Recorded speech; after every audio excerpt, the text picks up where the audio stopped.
పినపాక మాజీ MLA Rega కాంతారావుపై Panjagutta police స్టేషన్లో లైంగిక వేధింపుల కేసు నమోదైంది. పెళ్లి చేసుకుంటానని నమ్మించి తనను లైంగికంగా వేధించారని ఓ యువతి ఫిర్యాదు చేసింది.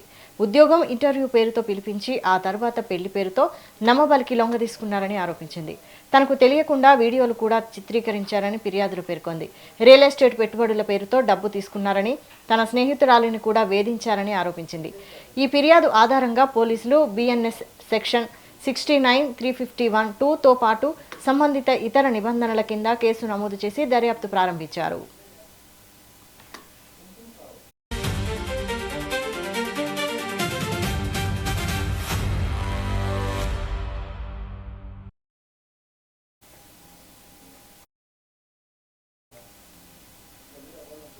ఇక పినపాక మాజీ ఎమ్మెల్యే రేగా కాంతారావుపై పంజగుట్ట పోలీస్ స్టేషన్లో లైంగిక వేధింపుల కేసు నమోదైంది.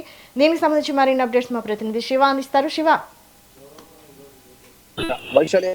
పంజాగుట్ట పోలీస్ స్టేషన్లో బీఆర్ఎస్ మాజీ ఎమ్మెల్యే రేగా కాంతారావుపై అయితే లైంగిక వేధింపుల కేసు అయితే నమోదైంది. అయితే పెళ్లి పేరుతో తాను లైంగిక వేధించాడని ఫిర్యాదు అయితే చేసిన యువతి ఈ నెల 26 తారీఖున అయితే కేసు నమోదు చేసిన పంజాగుట్ట పోలీసులు అయితే ఇంటర్వ్యూ పేరుతో తనను ఫ్లాట్కి పిలిచి లైంగిక దాడికి పాటుపడ్డట్టయితే యువతి అయితే అక్కడ తన కంప్లైంట్ లెటర్లో రాసిందనమాట. ఆ తర్వాత పెళ్లి చేసుకుంటానని నమ్మించి మోసం చేశాడని రేగా కాంతారావుపై బాధితురాలు అయితే ఫిర్యాదు చేసింది. అయితే పెళ్లి పేరుతో తనకు దగ్గరై శారీరకంగా వాడుకున్నాడని బాధితురాలు తనకు తెలియకుండానే తన ప్రైవేట్ వీడియోలు చిత్రీకరించి కంప్లైంట్ ఇచ్చాడని కంప్లైంట్ ఇచ్చింది. అయితే రియల్ ఎస్టేట్లో కూడా పెట్టుబడుల పేరుతో తన దగ్గర డబ్బులు సైతం తీసుకున్నాడని యువతి అయితే ఫిర్యాదు చేసింది.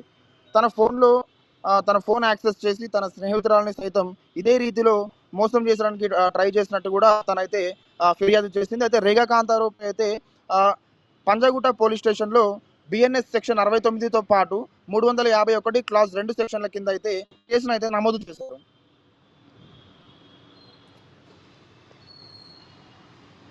శివ.